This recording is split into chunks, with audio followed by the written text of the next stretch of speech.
Good afternoon and welcome everyone to our discussion on COVID-19 pandemic. Before we get started, could you all make sure that you remain on mute until the panelists have finished their presentations? Then we'll respond to your questions from persons with their hands raised on Zoom, with questions from participants on Facebook Live, as well as questions asked via the chat feature in Zoom. With these ground rules, I would like to take a few moments and introduce the panelists for our discussion this evening. I am Crystal James. I'm an attorney, and I have the pleasure of serving as the chair of the Department of Graduate Public Health in the College of Veterinary Medicine at Tuskegee University. Joining me are Dr. Jasmine Warren, who is an alumnus of Tuskegee University and holds a PhD in public health from the University of Alabama at Birmingham. Dr. Ward is also the founder and executive director of Black Ladies in Public Health. Also contributing her expertise on this panel is Dr. Malvina Wilson, who is an assistant professor in the Department of Graduate Public Health in the College of Veterinary Medicine at Tuskegee University. Dr. Wilson received her DRPH from Florida A&M University. We will endeavor to decode some of the race data that has elevated the attention of the Black community during the COVID-19 pandemic and provide you with some information on where you can track these data for yourself as they update daily, as well as respond to some of your questions. I'll begin our discussion today with a little bit about some of the technical terms that you hear when people are talking about COVID-19 in some social media spaces and especially on news. In public health, we use terms like endemic, epidemic, and pandemic to describe disease occurrence in a population. A disease is considered endemic when there's an expected reoccurrence of disease over a specified period of time. It is considered epidemic when more than the expected number of cases occur. And a disease or illness is considered pandemic when it has become epidemic in several countries worldwide. The world has dealt with several different pandemics in modern history, with the earliest recording event occurring in 1918. It was very devastating. It was 50 million people died worldwide. And on each season, we expect about 1 billion cases of flu, and that's the endemic rate of worldwide, with 3 to 5 million being severe and about approximately 290,000 to 650,000 flu-related deaths worldwide. Right now, the world is dealing with the outbreak of a respiratory disease caused by a novel, and that means new, coronavirus that was first detected in Wuhan, China, which is now designated as pandemic because it was widespread in different countries internationally, including the United States. The coronaviruses are a large family of viruses that are common in people and in many different animals, such as camels, cattle, cats, as well as bats. Rarely, these animal coronaviruses are zoonotic, which simply means they can infect people and then spread amongst people, such as MERS-CoV, SARS-CoV, and now this new virus named SARS-CoV-2. The SARS-CoV-2 virus is a beta coronavirus like MERS-CoV and SARS-CoV, and all three of these viruses have their origins in bats. Now, this particular coronavirus has been named SARS-CoV-2, and the disease it caused is coronavirus disease 19, and which is abbreviated around the world as COVID-19. The reason why this particular coronavirus is so impactful is because the transmission from person-to-person contact has been so widespread and it's moved to what we call community spread. Initially, we thought when this virus was first detected that it was only direct contact with someone who had traveled to Wuhan, China. But now we know that people are being infected even who have not traveled abroad and when they don't have any direct knowledge as to who they might have been exposed to. What we would like to do over the next few minutes and with our next expert, Dr. Jasmine Warren will talk to us a little bit about some of this race-based data that we have been seeing to come more and more prevalent around news media as well as now being provided in individual states starting at the end of last week. So Dr. Ward, if you would take us from here.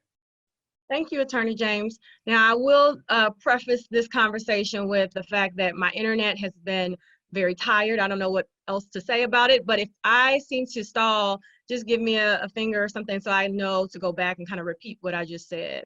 So first of all, I want to say thank you all for taking the time out. I know it's late for some of you, and we have had, it seems like the days are just all coming together.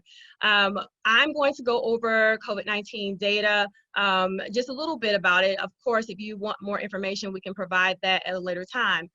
At this point, we want to talk about the data as, you know, as it's found on the internet right now for any anyone in the public to find, first of all. So this is coming from a community standpoint, as well as what to look for in the data as it relates to race and ethnicity, and then how to interpret it, or an example of an interpretation. I want to close with context, because I think that with this conversation around COVID-19, we've been talking about how it's really highlighted some of the issues that have already existed. So, and that will lead right into Dr. Wilson's presentation. Crystal, you can go to the next slide. So as Attorney James mentioned, we had a full COVID-19, well, the context in which we understood COVID-19 was from a global standpoint, early January. Come the end of January, we started to see national cases, and so it obviously was something that we became more aware of, and the impacts that it would potentially have on the United States. Suddenly, we started to see more information about the national data, and then what's happening in states, of course.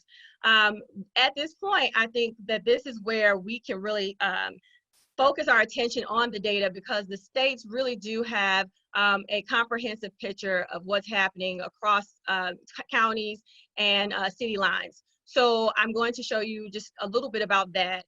Also, in terms of the data, a lot of us wonder, from a community standpoint, what's happening in my neighborhood.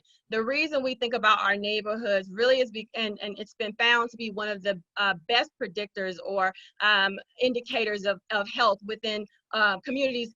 It's really one of those things where social economic status, or the amount of resources and money and education that you have, the taxes that go into it, all of those things are playing into how you are able to achieve the highest potential of health, because of the things that you have in terms of resources and systems around you. So I do want to go come from that standpoint as I discuss these numbers. One of the things that we know is that in terms of our states, there is understanding about cases in states. I do want to point out that some states will report on their websites for the state health departments how many cases are attributed to their residents, and how many are non-residents, and even how many of their residents may be somewhere else. So take Tuskegee University, being in Tuskegee, Alabama, Macon County in Alabama. If they have a case that perhaps someone is a resident of another state, then they may choose to report it as a case that's going to actually be for another state, or for a resident of another state. I'm sorry, you know, we can control some of this stuff. Crystal, you can go to the next slide.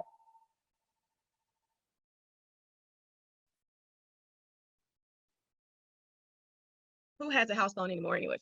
Okay, so in terms of the information that you can find on state websites, there are obviously there's information about testing. So how many tests are provided, and how many cases have come out of those tests. So I want you to think of a funnel, because sometimes we think of numbers and we think of them as comparing to one another, but really you find out how many people have been tested, then you'll see some cases there. The cases then some states will show how many cases were negative. Most states, though, focus on those that are obviously positive.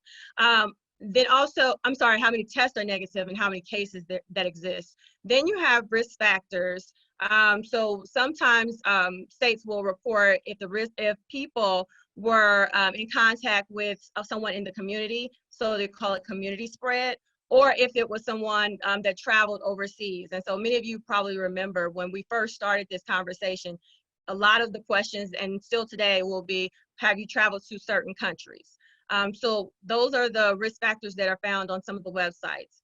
Comorbidities, we will talk about comorbidities, but really those are existing health issues that you already have. There are conversations about recovery in some states, but that's because they're posting their recovery numbers. Many states are starting to do this, but at first it was really focused on the deaths. Clinical symptoms are important because we all live in, if we live in different places of the world, certainly for instance, allergies in Texas, every morning for the past week, I thought I woke up and I would think, oh my goodness, what's happening to me? But then I realized, okay, it's allergy season still, so I take my Allegra or whatever kind of allergy pills and I would be fine. So thinking about those clinical symptoms as it relates to what's your norm and what's happening, but also when people present to the hospitals and to get tested, they're asking, do you have a fever? Do you have, dry cough? That's also one of the indicators that allows you to get tested, if you consider that. Then we have, cases over time, because they're really trying to see, and when we see this, we're looking at trends and things, and you probably have heard of flattening the curve. And so there's, really thinking about how do we make sure that we don't get this high number of people that get infected and then have to recover. So they want to make sure that we're tracking these numbers. As a community member, understanding congregate living, some states are actually posting information about this. Why is it important? Because we saw that in many places, you heard this conversation about, senior homes, jails, different places where you really cannot do what we're calling social distancing, for one thing, but also just thinking about the vulnerable populations that may be in those places. So that's certainly something that they're keeping an eye on, and so they want to kind of bring that to awareness. And you can go to the next slide, because the epidemic curve is, like I mentioned, making sure we don't get too many cases. And really thinking about hospitalizations. Some states will report hospitalizations, and the state hospital associations have been great at providing a lot of this information.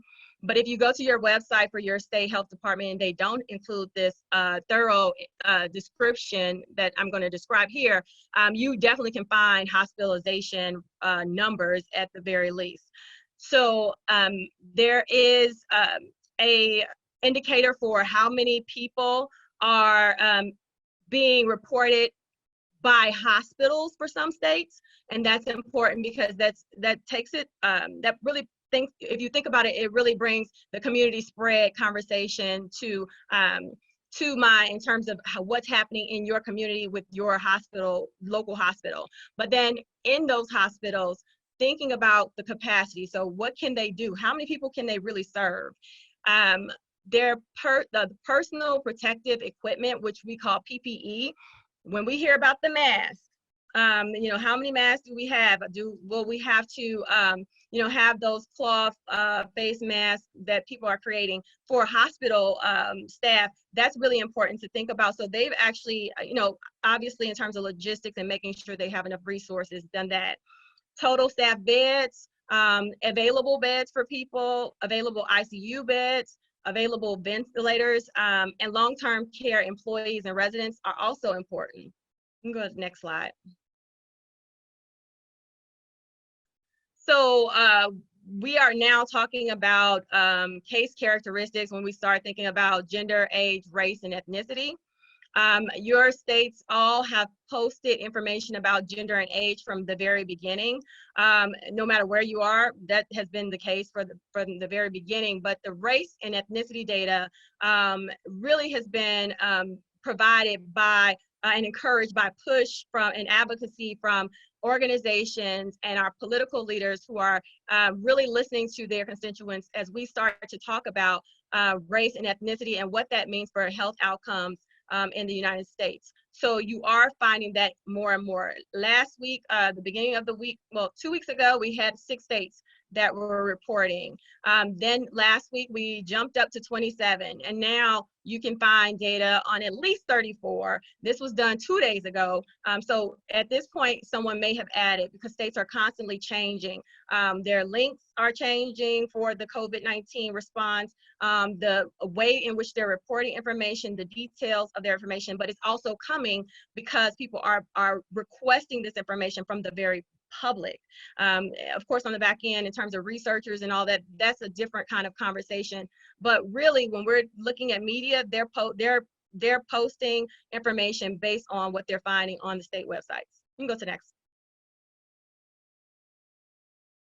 What's less common, in terms of least common things that I've seen across the 50 states and territories, some of the territories, is having information about how many tests have been provided by public and private laboratories. So that's important, because we see that in most cases, well, I think in all cases that I've seen so far, these states are testing at much lesser rates than obviously the private labs, but that's because there are so many private labs. And then also thinking about thoroughness of the race and ethnicity data.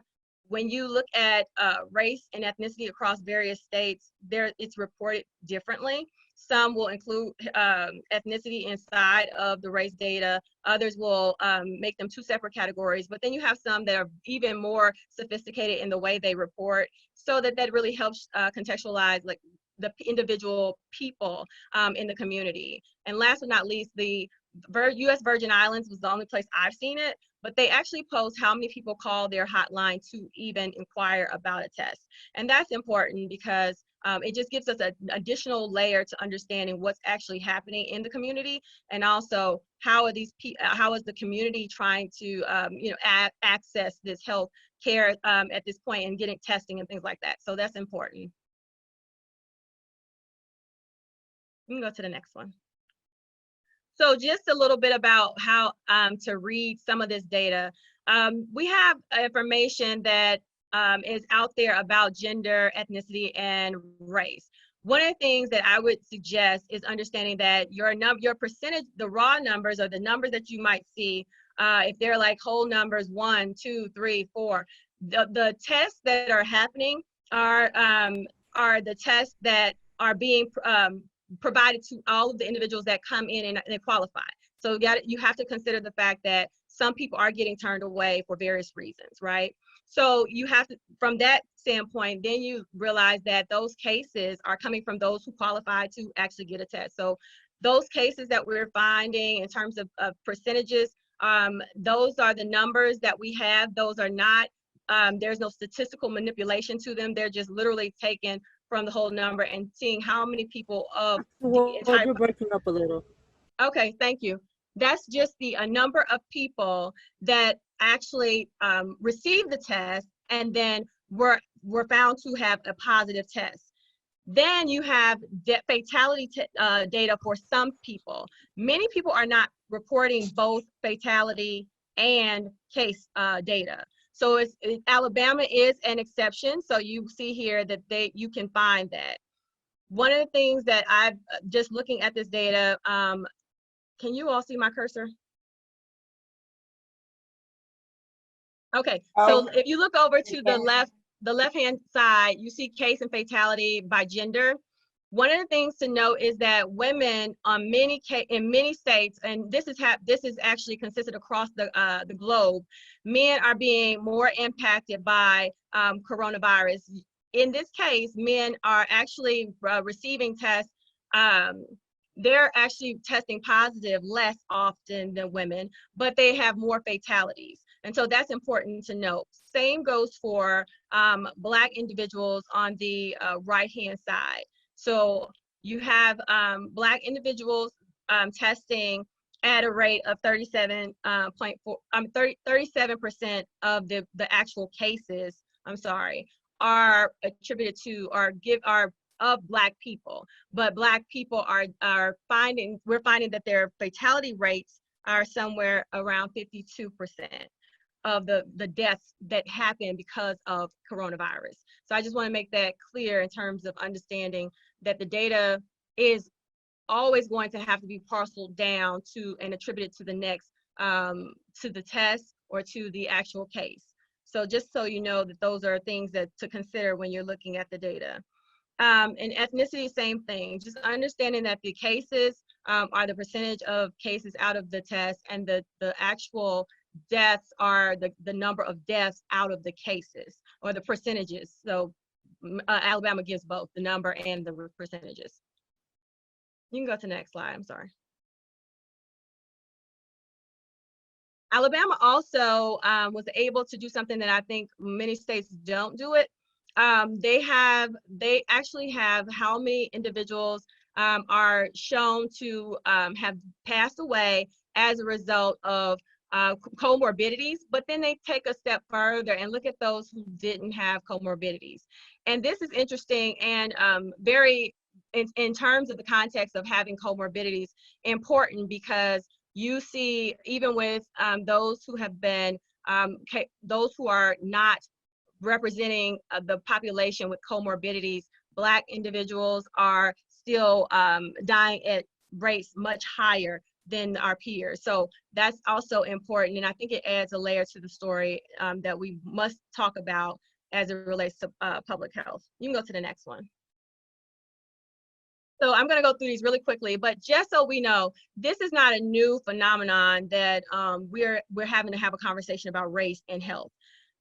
And when we consider the fact that since Black people have come to the United States, Black people have been fighting for health and life, we have to think about that in the context of what we're talking about with COVID-19. So when we look at number of deaths overall per 100,000, this is a statistical method, but really when you look at just the numbers and the rates here, you see that Black people in the United States the numbers higher than for whites and others. You can go to the next one and we can just go through these really quickly. Same thing for HIV diagnosis. When we think about an epidemic that is happening right now, we are still talking about Black people being overrepresented and overburdened by HIV. And we have this conversation about COVID-19 outside of that context. It's doing us a disservice, because we really have to talk about all of these diseases and issues that we're having as it relates to systemic racism, disparities, and things of that nature that we obviously are bringing into this COVID-19 all of a sudden, heightening the public concern for this issue. Continue. Number of diabetes, same thing. You see that United States, if you just look at that top number, the numbers themselves are important for us to really keep in mind as we start thinking about this conversation around COVID-19 and comorbidity. You can go to the next one. And again, you see with cancer, same thing. So I just want to make sure to bring that up. I know it was a lot and really quickly, but the reason we have to think about this context in terms of how to find the numbers, one, what the numbers mean, how to interpret the numbers, and then consider the numbers in the context of things that have already existed within our health paradigm. We have to really think about that as a way to elevate this conversation and change policy, change practices, do what we can and within this time, because a lot of things are changing, to make sure that we aren't returning to our normal, that this is a new normal, but that we elevate and push for policy changes and things of that nature. So thank you. So we have a couple questions that are already in the chat. And if there are other people who would like to ask questions, we will definitely be happy to take those too. But the first question that we have is, how can you get a correct number of cases by testing people who show up having some symptoms, or is it possible to be tested even if you are asymptomatic? Well, right now in the public health community, the supply of test kits is low, as well as the capacity of the public health reference laboratories that are running those kits. And so the protocols that have been released by public health officials now are specific to testing those that either have the comorbidities that Dr. Wilson have been discussing, or first responders, or you are presenting with some of the severe health risk factors that we talked about earlier, if you're having some of the severe symptoms. So as we flatten the curve, as we hear people talk about more and more, testing should become more widely available, and those protocols for who is allowed to get testing will be relaxed as well. We are doing what we can as a university to help with getting tests more available, but as they become more available, then the protocols for who is allowed to be tested will change. And as Dr. Ward indicated, and she may want to speak on this too, that will also change the profile of the data that we see once we get testing more widespread. Dr. Ward, did you want to add anything to that? I think that's a great point. One of the things we know is initially people who traveled outside of the United States were the face of COVID-19, but that was typically because the questions that were asked in order to qualify for a test was, have you traveled outside the United States to these countries? So we saw a lot of that conversation early on, which is what prompted a lot individuals to say, well, we need to focus. We really do understand some of the things that would actually make you at more risk for COVID-19 from the standpoint of travel, but then we also have to think about the United States, and in the context of health equity strategies, who would be more impacted. And so thinking from that standpoint, people began to raise questions about, well, what about individuals who are typically more impacted by other diseases and races and ethnicities that have been impacted by health outcomes that are adversely affected because of health outcomes that are not due to the individual behaviors, but because of systems and obviously things that are historic in our society. So these are contextual to the United States. And so that's when we started to see more people kind of invited into this protocol. But again, the protocol is not obviously race-based or anything like that. At this time, it is still related to travel, it's community spread and contact with someone who has had COVID-19. So we're seeing more as more people start to offer tests, which is being pushed as well through policy to make sure that access to testing happens in communities that need it. We'll start to see more and more. But again, it's like really, it takes time to figure out where to target testing. Dr. Dababa has his hands raised. Would you like to ask your question now, Dr. Dababa? Yes, please. My question is actually related to this this first question. As you know, the case fatality rate in Black was really not surprising to anybody, especially for us who really knows a lot about what to call health disparity. So we hear this all the time, so that is really not surprising. But the first presenter now, when you mentioned that even in Black people with no comorbidity, the fatality is also high. That's what you said. So you compare that one at stratum specific rate to, that means the same age group, Black, the same age group compared with the same age group of white or other ethnic group? That's a good question. So what I'm reporting is really what's available to the public via based on the state reported data on their websites. So they have not done a lot by way of age adjusting the rates or anything of that nature. They give crude numbers and then they also give percentages. What I was mentioning is that that Alabama took the time to disaggregate their data around comorbidity so that you could see, even if you did not have, like with all the individuals who tested positive and then resulted in a death, of the people who did not have a comorbidity, they there's a chart, I don't know if you can go back to it, but it showed that Black people were more impacted. Now, the significance of the impact is not necessarily known based on that, because it's a very small sample size But at the same time, it was a visual to show that we can talk about comorbidities, yes.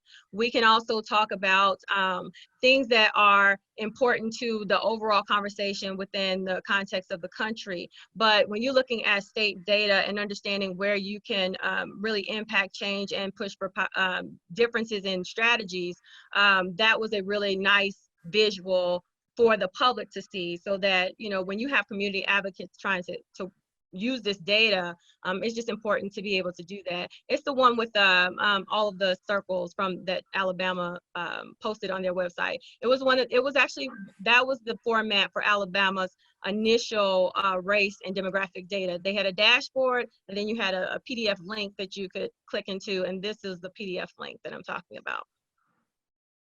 Yeah, I really appreciate your response, but you know, really, even when it started in China, the major risk factor for high case fatality is really the age band. So again, from the first question, as you know, the testing is really not very aggressive. So in the absence of knowing really only testing people who are clinically sick, and then if we really lose our focus from focusing on those comorbidity and looking for something else, my issue is really, we are really changing, or going away from addressing the major issue, which is comorbidity, which is highly prevalent in African America. That is just what I want Absolutely. to say.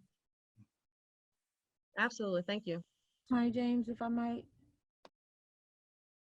Yes, I'm sorry, who's that? This is Dr. Wilson. Okay. Also remind you that these are known comorbidities, and we know that for many of us, it can take 10 to 15 years before we get a diagnosis of diabetes or cardiovascular disease. And then also thinking about the history of the U.S. and people of color, particularly African Americans, and the stress that institutionalized racism and systematic issues can have on an individual. Stress can also lower your immune system, making you more susceptible to diseases, seasonal virus or corona. So I think we just have to be mindful that while comorbidities may not give us the total picture, at least not right now, it is what we have right now for people of color to say, here are some things that increase your risk. And we want to help people maybe decrease what those risks could be, particularly for fatalities related to the coronavirus. Okay, we have another question here from the group chat. It is 1.01 is a very low number of COVID-19 cases and mortality rate among Asians. Why is that? Well, I can answer that. So again, this is data that is provided in terms of the number of people who qualify for the test, and also then tested positive. And so one of the things I do think is to note is, when sort of like with what the last person was talking about, we have to put this in context of the population, the age groups, and age bands. So when we look at Asians and in Alabama, they only make up 1.5% of the population. So I mean, within that, if we consider that, then it would explain why you wouldn't see you shouldn't see a lot more than that, because the population is just very low in the area anyways. And there are statistical methods that would really help you identify the burden of this particular disease within that population. But again, on the public sites, it's really just providing you with the percentages of the total numbers of cases. Okay, another question we have for the group is, apart from health disparities, are there any other reasons that make African Americans more highly at risk for SARS-CoV-2 exposure, infection, death? I'll take first crack at that. Apart from health, controlling for health disparities, no, I think this virus does not select based upon ethnicity. I think culturally we may have some activities that we normally attend to, especially before the many of the states declare emergencies where we gather more in places of worship and other things that might have put us more at risk in regards to being in groups and more often. And so again, some of our cultural practices of, I like if I'm at home, I'm gonna go to my mom's house and we're gonna all have dinner. Just some of the things that you will culturally do might make some populations more at risk when you control for the health disparities. But this virus does not, or there has not been any evidence that's been presented to show that it is more selective of people of color than other people. Any of the other panelists want to respond to that before we move on? This is Dr. Wilson, and I echo that. So it's not that African Americans are necessarily being infected at higher rates. It's the end stage, the death that we're highest amongst in terms of our relative percentage in our current populations. The other things to think about are maybe job types, right? Modes of transportation. How do you get to and from your different places? Are you using public versus private? And so some of those type of exposure points may be there. People who work more in, service industries, food service, wait staff, the people who are janitorial staff and cleaning up, the CNA at the hospital. And so some of those things may predispose not just African Americans, but anyone who works in those job types. Absolutely. The next question is, Dominican Republic is working on making a test that uses saliva as a sample for RT-PCR. As I read in the Dominican newspaper, the FDA approved the validity of this method of sampling, but I did not hear such efforts in the United States. Have you heard of any of these types of tests in the United States, and do you think it will make the testing more widespread if implemented in the USA? I actually did see something on one of the news outlets today regarding saliva testing that's starting to happen somewhere here in the United States. I do not recall where it is. I know it is not in Alabama as of yet. Anyone else heard of saliva testing being used in other regions of the country? No, I know that there is a lot going on. This is a quickly moving train in terms of all of the things that are happening by way of testing and clinical trials and things of that nature. So we are trying to follow all of the developments, but I have not. I can't really speak to this because this isn't my area of expertise in terms of the testing mechanism.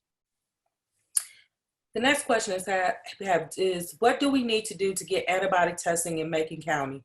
This may be a better way to see how pervasive the disease is here, since it is so difficult to get a diagnostic test. Also, what is known about immunity after contracting COVID-19?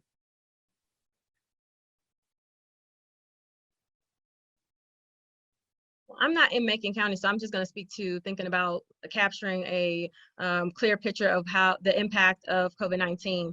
You're spot on in terms of how people are thinking about this moving forward as it relates to, because we did not have the resources to test everybody who showed up, as many people thought would happen. Obviously, people are being turned away, and there are people who are asymptomatic. So we know that we're not capturing a full picture of COVID-19. And so the idea is that to really understand this disease is we're going to have to look at those antibody tests to really give us a better indicator, in addition to understanding, why it impacts people more than others. So we will learn more and more as time goes on. But again, there is so much to learn, and providing information just based on what's available today. That is the thinking. That is the logic behind that part. Absolutely. The question about how the Department of Graduate Public Health can assist in Macon County, I kind of skipped past that one on purpose because I want to use it in our wrap up. But there are several things that we, not only the Department of Graduate Public Health, but as well as the Tuskegee University family at large are doing through our Community Health Task Force and other groups that are working. One of the things that we are doing is the university has been approved to donate some PPE or personal protective equipment, and we'll be doing that as quickly as tomorrow to get some of the needed PPE that we have available on campus from our stockpile to some of the healthcare providers who are out there performing tests and are in harm's way. And along those lines as well, Macon County Health Department will be performing drive-by testing on Tuesday, starting Tuesday, April 21st from 10 a.m. to 2 p.m., located on Hospital Road in Tuskegee. So that is another place where testing will be available. I'm not aware of any what the protocols are now for them to determine whether or not they will allow you to be tested. I just know that it has been announced that drive-through testing will be available in Macon County starting next week. The important thing about the testing as well is making sure that once you have been tested, once you have been determined to be positive, or if you just are having symptoms, social distancing is very, very important to ensure that even though you may have been turned away from a test because you don't meet the current guidelines, you do need to practice social distancing. One thing that you know better than any other health professional does is your body. You know when you're not feeling right, when something is off. Now, it may be COVID-19, it may be something else. Mm-hmm. But the best thing that you can do for yourself and for the community is to make sure that you're practicing social distancing, the hand washing, all those things that we've been talking about and all the conversations that we've had in our community forums, but also that you are contacting your medical providers. Many medical providers are going to telemedicine, mm-hmm. where you could call in or FaceTime in and be able to have a conversation with your doctor. Also, along the lines with what Dr. Wilson was talking about, if you have other comorbidities, other health illnesses, many doctors are canceling appointments now because everyone's so focused on COVID and they don't want people who might be positive to come into their offices. You need to be vigilant about making sure that if you have an appointment and you, for your kidney disease or your heart disease or your other issues, that you have some other method that you can connect to that healthcare provider, be it via telephone, FaceTime, even if you have to have somebody else from the community to help you with the technology that you need in order to have that virtual meeting. You need to continue to take care of those underlying illnesses, because that is one thing that's going to also help you in regards to your ability to fight off the virus if you do come in contact with someone who is positive.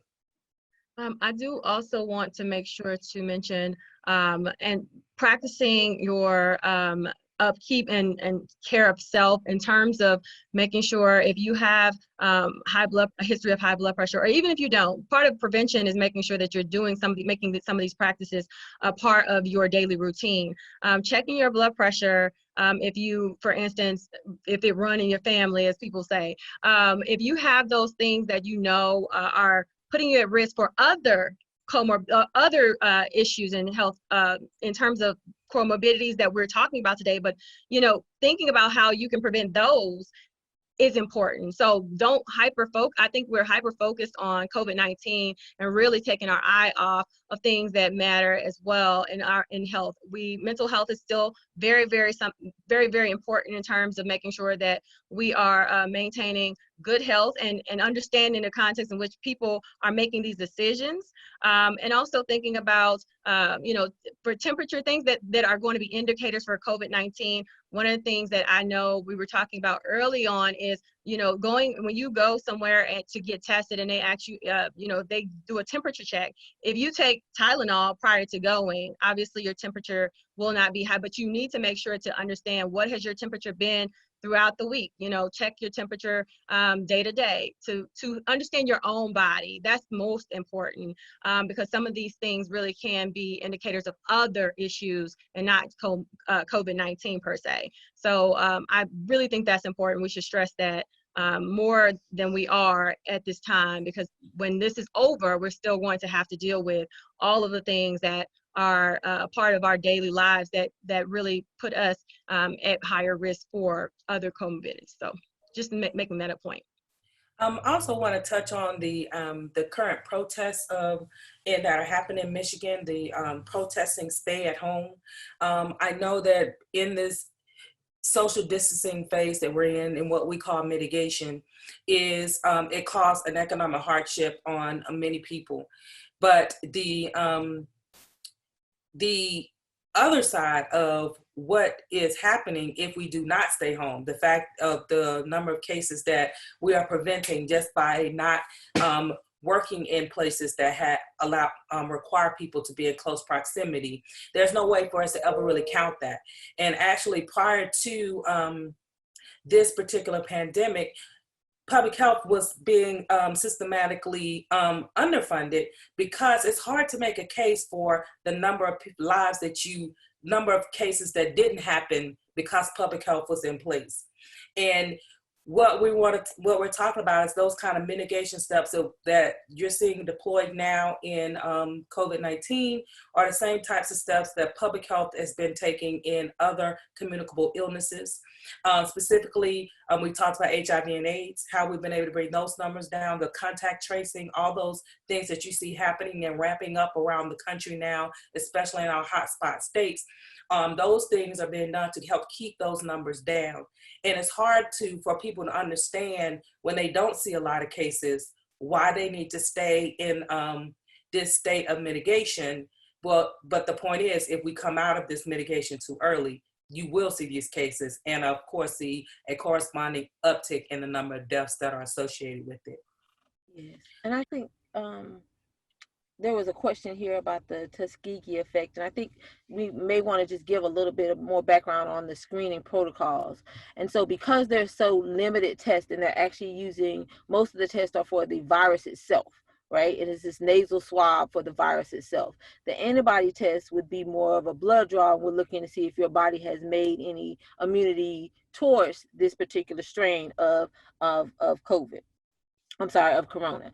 And so some people are turned away because maybe they don't have symptoms or they don't have severe symptoms. They don't meet those criteria that we were talking about. You haven't traveled anywhere. You don't have any actual symptoms. And so depending on your location, those public health professionals are trying to preserve the limited number of tests that they have. And so for some people that can be scary, and you're wondering, well, why am I not? We've heard around the country even where people who have come in contact with somebody who is positive, that they aren't given a test.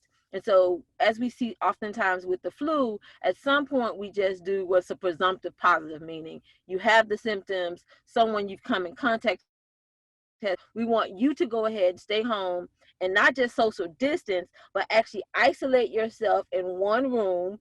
You're the only person that uses that room, uses that bathroom to decrease the spread within your household. And so I wanted to make sure that we maybe explain that a little bit, because what is an antibody test versus the test that you might get through a drive-through? And then a couple of more Attorney James questions I saw.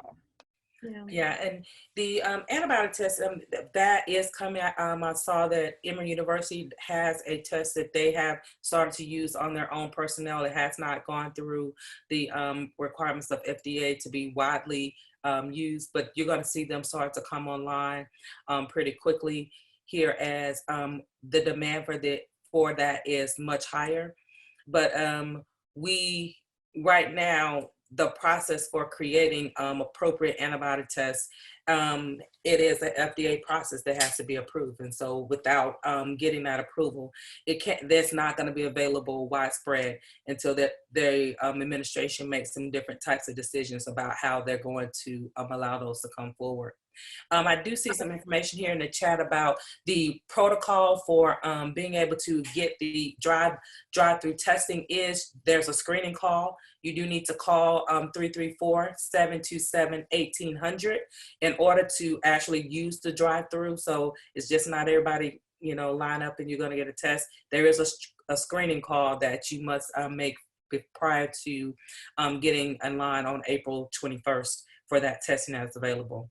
I was going to say, I'm sorry, go ahead. Yeah, Norma clarified by saying, I think the person who referenced the Tuskegee effect is referring to distrust of government and health profession due to the U.S. public health study of untreated syphilis done at Tuskegee. I was just going to say that one of the things we know is that this issue is an intersectional issue. It is not just about COVID-19. It is not just about race. It is not just about comorbidities. There are so many different layers to this, including government and politicians. And we see that how voting now, I feel like every other day we figure out, oh, voting matters. But yes, voting absolutely does matter. The people that are in office, if we do not trust those individuals to have our best interests at heart, if we do not find that people who are representing communities that understand the context in which you live in and what you deal with every day, you talk about receiving messages. Some people just weren't taking the messages because they did not think the messages were for them or even protective of them. And so that's really important to understand why some individuals are taking it, they're not necessarily believing some of the things that we're telling them as it relates to the science, particularly since the science also is changing. So now you have not just politicians who are saying something, then coming back and saying something else, but the science is changing. But that's also, part of us being very transparent. We don't know. Say you don't know when you don't know, and let people understand, so give people an opportunity to gauge your true, your true feelings about that community. And that's not really done at this point. I think it's really something that we have to do more of as community leaders, to build that trust within our communities for what we know to be, the science at this time. And also just explaining, kind of like what Attorney James just mentioned, your body, what's going to help you. If you know that your child has asthma, consider that. If you have cardiovascular disease, diabetes, these things, it's not so much that we need to know everything about COVID-19. You need to understand that you are at risk, and you need to, really act accordingly. So putting it in a perspective that people in the community can really receive it and understand it and appreciate it is so important. And that Tuskegee effect that you're talking about is real. It's out here. We have a lot of myths that are out here. We have to be willing to dispel those myths. But we also just, we have to be mindful and have a little bit of grace as we start talking about the things that people are doing to survive, including working, including going out to do things to take care of family members, because that's what they have to do. We have to teach them risk reduction skills. We can't just rely solely on making, the statement that, you have to stay at home. That is the primary way to reduce the spread. Either this infection spreads quickly, so we have to spread the people. That makes complete sense. But then when we start talking to people who really feel like they can't do that, we have to empower them by giving them additional skill sets to make sure that they can reduce their risk.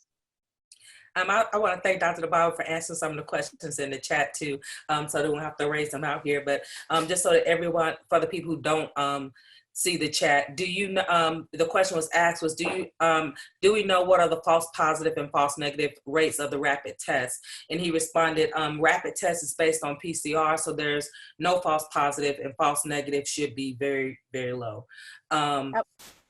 So that is one way. And to go back to the Tuskegee effect, one of the reasons why we wanted to put this panel together and to have this conversation is because we are very cognizant of the Tuskegee effect. And when we start to see numbers that are in the news media, like 70% of the deaths are among Black people, and those messages are not interpreted through that funnel and that lens that Dr. Ward was talking about, the conspiracy theories and those things that build upon the Tuskegee effect get amplified, right? Now, we're not saying that it's not true that this death is occurring more among Black people, amongst the for the people that have been tested positive. That is absolutely a true statement. But the 70%, what that looks like as it relates to the total number is something completely different. And so we want to be able to provide, and we'll continue to provide as we can. We plan to have available on our website and through Black Ladies in Public Health as much information as we can as possible, especially on Black Belt states where most of us live, or people of color live, but on the whole United States too, as time permits us to do it, along with the other things that we do. And as often as we find it necessary, we'll try to have these types of forums, and we're trying to make it so that there's more opportunity for people to ask the kind of questions that you're asking here tonight, and not just have, you know, a news story that's just giving you some information that you don't necessarily know how to respond to, or give an opportunity to try to engage and respond to. So we hope that this forum has been helpful for you. It's been about an hour, and we want to try to keep it tight. I want to try to hold you all night. But we really do appreciate the engagement. I will post this video to Facebook. So if you want to share it in your other groups, and that will be available. And so that we can get the message out as you deem appropriate. And if you would like for us to talk about some other topics that are similar to this, and at a later time, please do feel free to contact us. Our Facebook page is posted here on this last page, but pretty much everybody in this group know how to get in touch with me at cjames@tuskegee.edu. We're not hard to find, and we on purpose want to be available and accessible to you to help you to understand the data, and also understand what the health messages are and how they relate to you specifically as members of the Black and Brown community. So if there are no other questions or comments that our panelists would like to make, just want to say thank you all very much for joining us this evening. I really, really enjoyed the engagement, and we look forward to an opportunity to respond to your questions again at a future time. Thank you. That's all I have. Thank you guys for joining. Thank you. Good night, everyone.